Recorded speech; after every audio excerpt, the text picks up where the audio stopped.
get into this time where we take our prayer into a deeper place of meditation. So I invite you now to close your eyes if you're comfortable. Let's begin taking some deep breaths, breathing in and breathing out.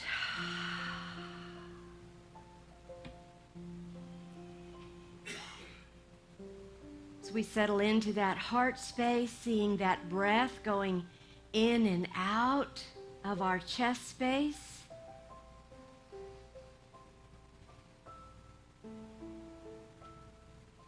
Allowing us to be grounded right here and now. Grounded in that deep knowing of the love that we are. The love that we came here to be. God is love, and we express that love in and through us.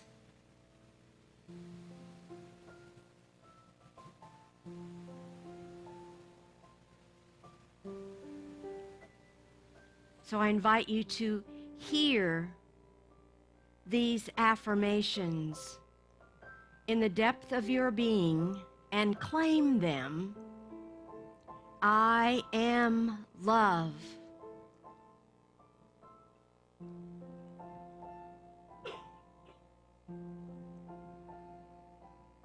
I am a vessel of divine love.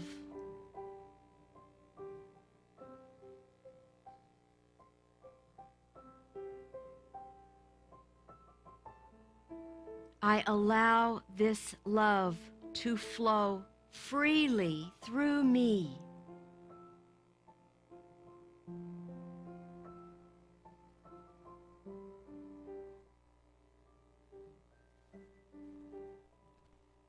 I am connected to the infinite love of the universe.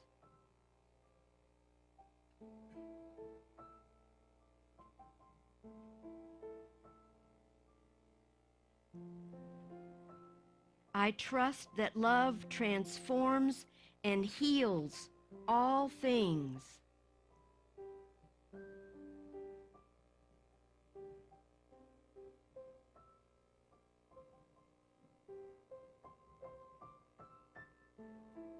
I embrace it in my heart.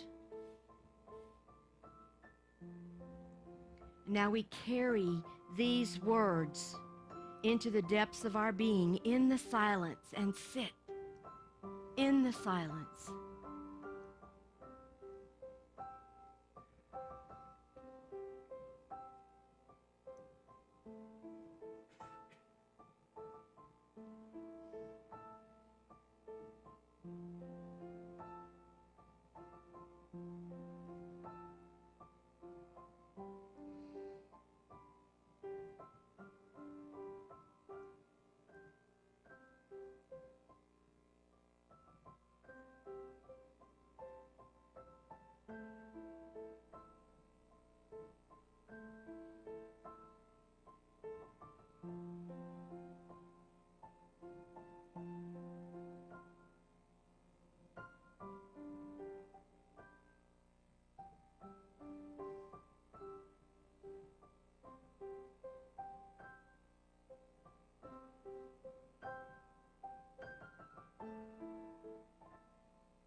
We are here to be that expression of God love in the universe.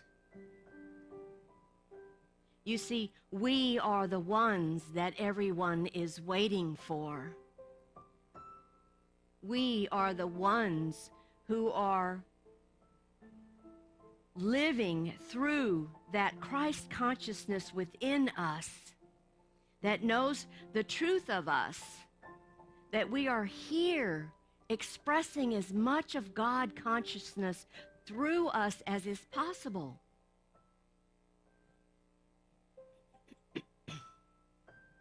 And that starts with our being the love that we came here to be.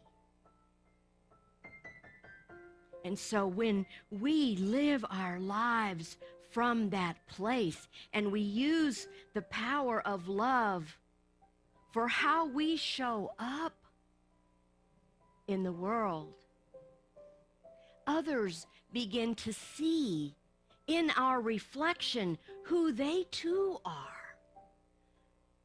They get to feel and know the truth of their own beingness.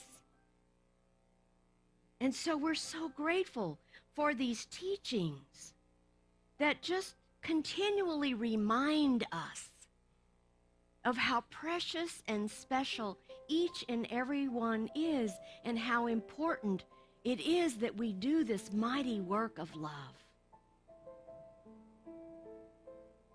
There is nothing more important, you see, than us being that for each and every one of our brothers and sisters.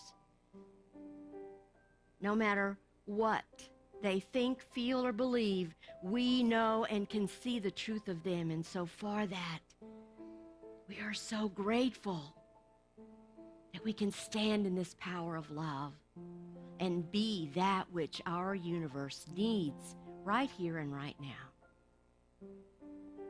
And so we say thank you, indwelling Spirit, for this sweet time of reflection, of reclaiming that which we know the truth as we are.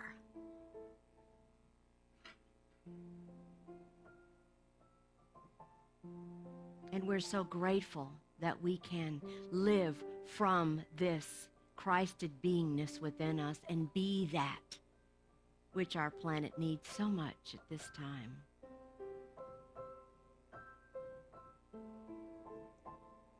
And now we begin to bring our awareness back into the room. And whenever you're ready, just open your beautiful eyes.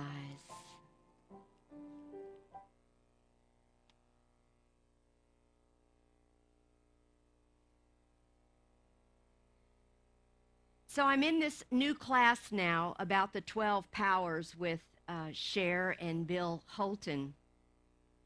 And they're really, really neat folks. And they have this thing that they have developed called the 13th power.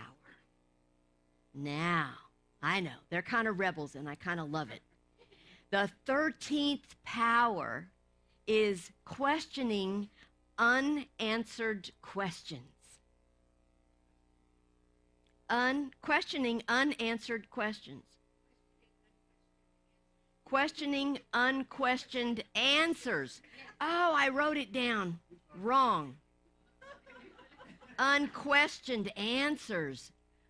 Makes it more interesting, doesn't it? It makes it more interesting. So what I want to tell you is that it's about our power to challenge the status quo. It's about our ability to question if what we believe is really true. It's about stepping outside of the norm a bit and exploring the validity of our current beliefs. Like, is this really true, what we believe? And so what I want to tell you is that when we had this class on Thursday, I had this thing where it like took me back to my younger days, and I'm sitting in confirmation class. What are you, 11 or 12 or something like that? I'm sitting in confirmation class, and our senior pastor at that time in our Lutheran church, he got a little tired of my questioning what he was saying and the validity of what he was saying, and he started calling me, "Okay, sunshine, what is it now?" Right? I was questioning what he was saying about mortal sin and about all these people that were going to go to hell because they didn't believe the way we believed. And the little truth of my God, of my understanding of that time was going, what? That's not my God. Right? I was questioning at a very young age. And so I believe that my God of my understanding was only love, was only unconditional love, right? And couldn't do things like that to people. I personally did not feel like I was born in mortal sin. And so the things that he was saying, I kept like raising my hand. So I still believe that we need to question everything that we believe on a regular basis. We need to like take a personal inventory and say to ourselves when things come up, especially when we self-judge, right? Is that really true?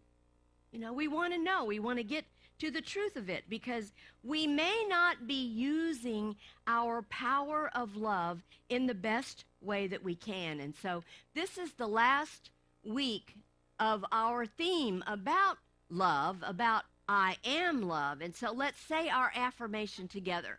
My thoughts, words, and actions reveal my loving nature.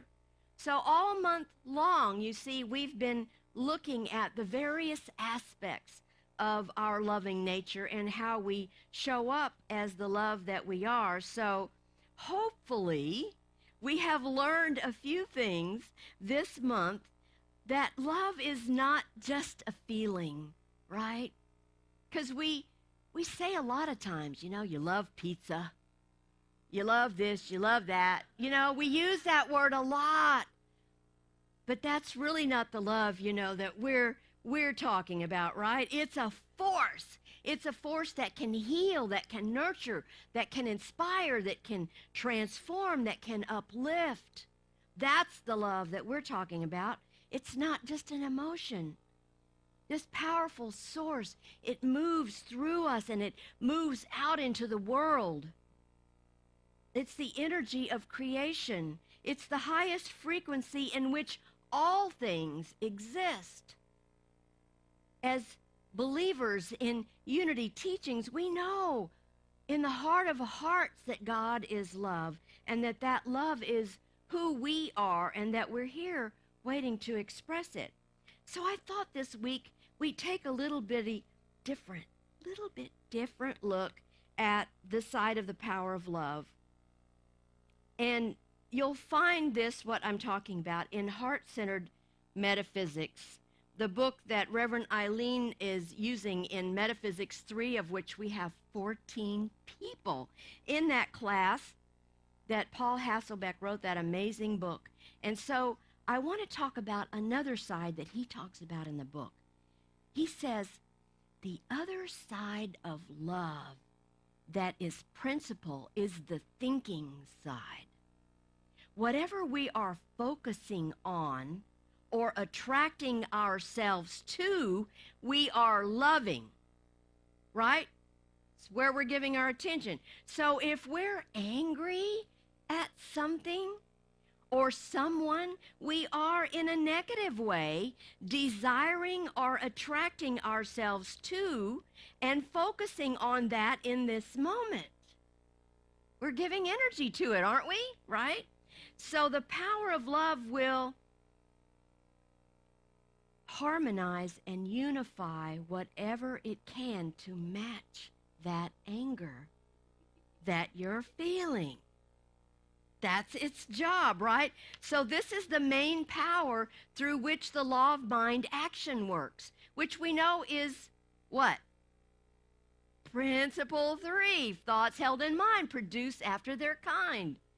So the idea would be not to focus on that, you see, but to focus on divine ideas, to focus on love in the way we want to use our power of love, to pay attention to what we're placing our love power on. Because as these magnificent beings that we are, we create by what we think, what we feel, what we say, what we believe, our actions that we take, right? So let's face it, it can be challenging to always be the love. With everything that's going on in our lives and in the world, I'm not saying that it's always easy. But we have to remember, you see, that love is a power that is not only within us, but it is actively being used by us. Whether we're conscious of it or not, it is being used by us. So we want to know this. What is the right use and development of this power? How can we make sure? Well, this week I came across a Mark Nepo. He's one of my favorite authors. Have you read Mark Nepo? He's really good. He said, the deeper we move into our hearts, the more the world makes sense. Now, don't you think we need that? Right? Yes. So what is Mark Nepo talking about? What is it? What does it mean to live from our heart, to live from the love that we are? Well, think about it. If you're making decisions, if you're offering kindness, if you're acting in alignment with love every day, that's it, right? We're on the right path there, because when we make decisions from the heart, we invite more love into our lives. And it can be small. It could be a gesture like just giving someone a compliment, or it could be something bigger, like feeling forgiveness for someone that's done us wrong. That's some of the mighty work that we have to do to be the power of love. These acts amplify the divine love that exists in us.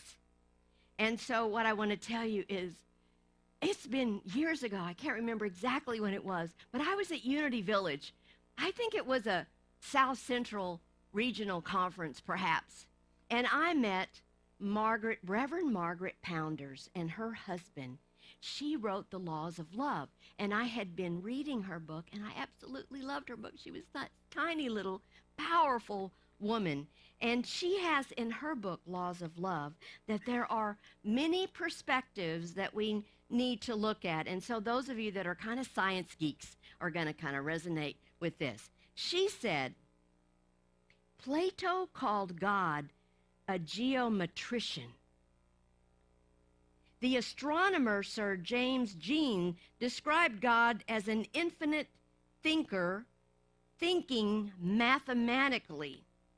Emerson wrote, the law holds with equal sureness of all right action.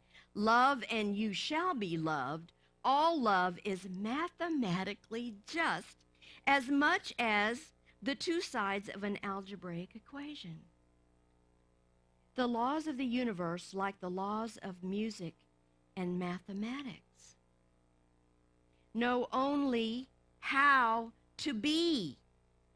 Their use or misuse is up to us as creatures of free will. We so choose that. So we choose every day whether we're going to be that power of love and live from that or not. It's a choice. So today in scriptures, which we interpret metaphysically, we are in 1 John chapter 4, verse 16. So we have known and believe the love that God has for us.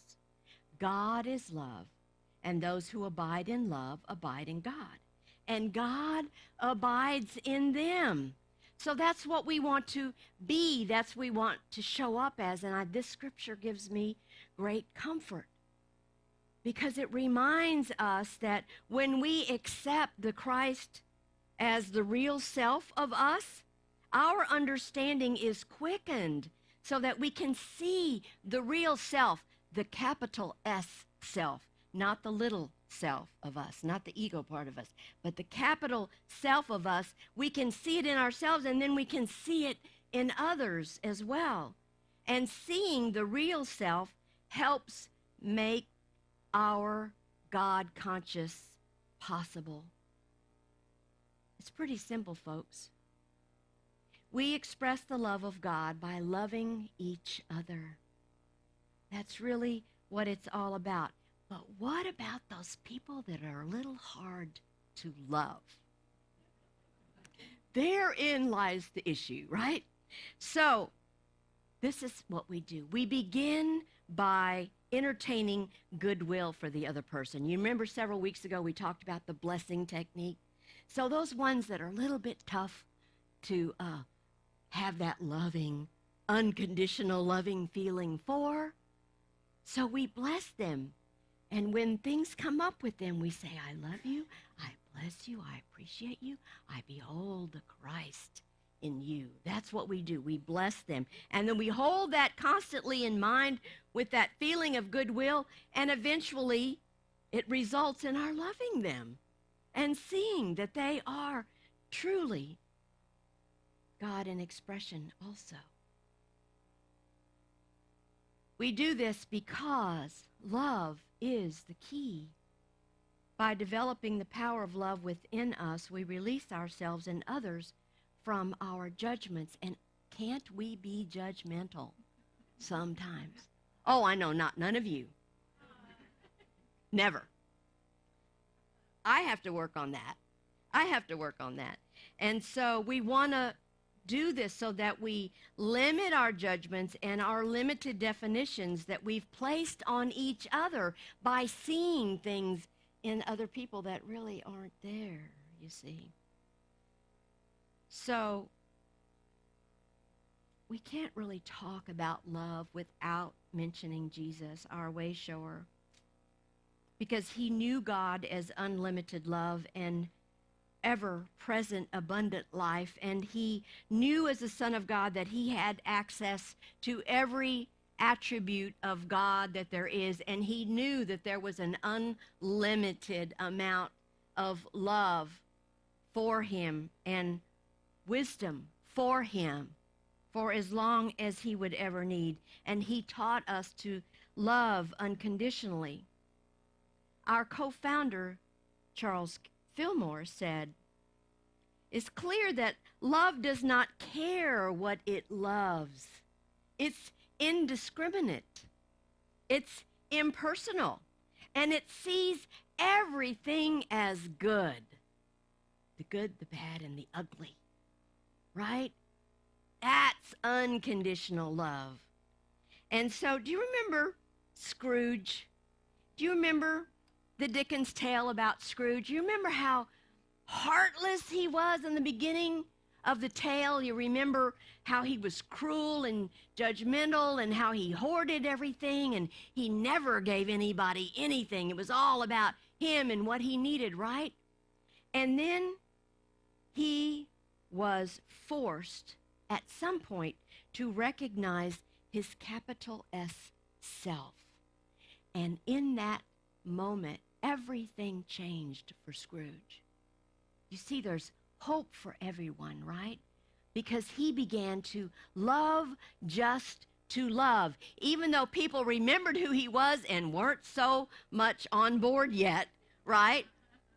They'd been burned by him a number of times, and so they were like holding back just a little bit. But Scrooge loved loving, whether he got love in return or not. You see, that Dickens communicated that lesson that love has to be released from us. And that love, it has a ripple effect. When we are that, it affects everybody around us. The ripple effect of love is that love is contagious. And when we give love, we inspire others to do the same. And then when they feel it, they want to extend that to their community and to the world at large. Because you see, every act of love, no matter how small it is, creates a ripple effect in the universe. We may not always see it immediately. We may not even know what our loving gesture, smile, or comment, or compliment, whatever it was, we may not know what that does for someone else. But that love always comes back to us in surprising and wonderful ways. I want to tell you a little story about this beautiful being in my previous ministry in Texas.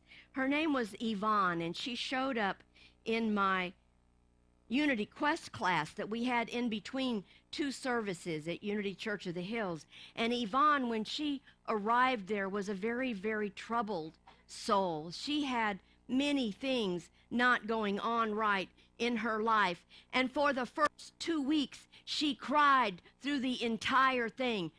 The Quest Church, the whole thing. And then something happened to her, and she began to learn to love herself. She had been so hard on herself. And when she began to love herself, she became like a sponge in Unity. She was taking all the classes. She couldn't get enough of it. She came to everything that we offered. Yvonne transformed. She began to bring her family, first her grandchildren, because she was at odds with her own children, and then her daughter came. It was like a miracle. We watched that entire family transform with the power of love because she made the effort to be that. And this woman became a credentialed, licensed Unity teacher. She went on to serve a church in Arizona that had never, ever had a licensed Unity teacher before. She took that message and spread that love wherever she went.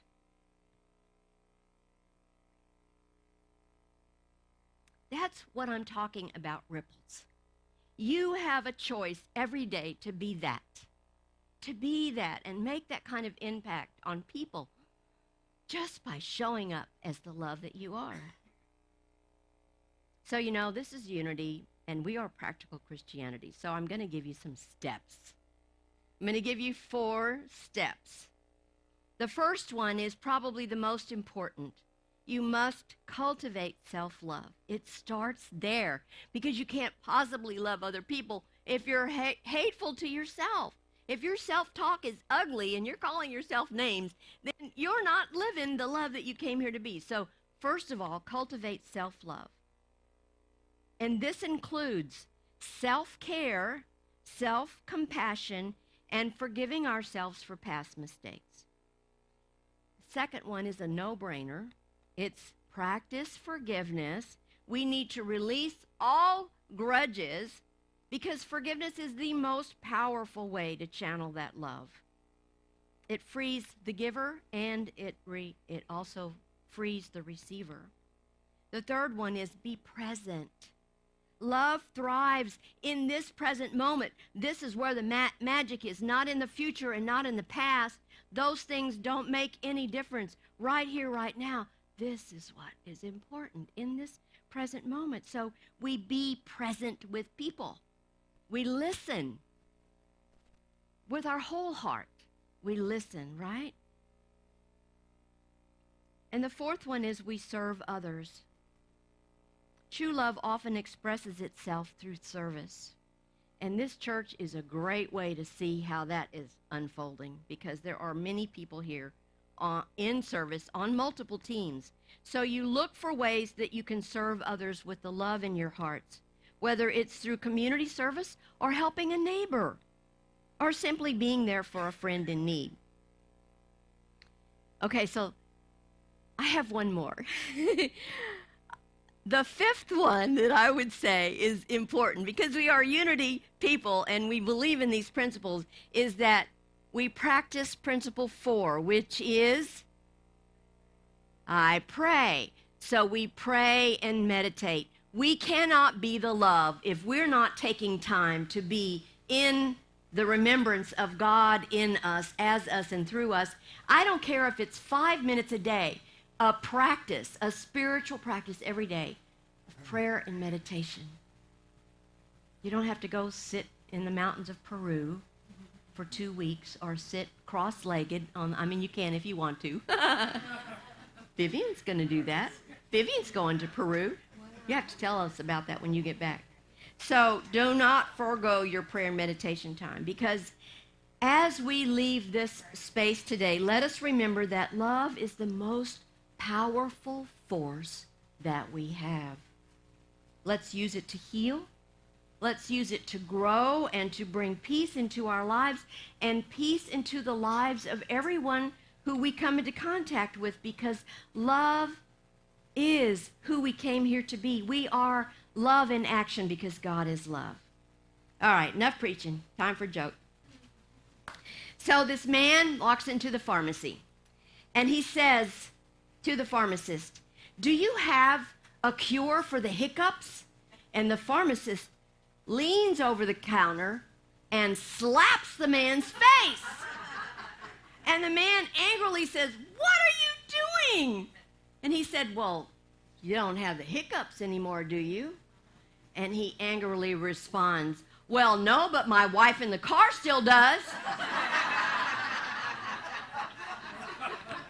Wow. Little bit of a misstep there. So I'm closing today.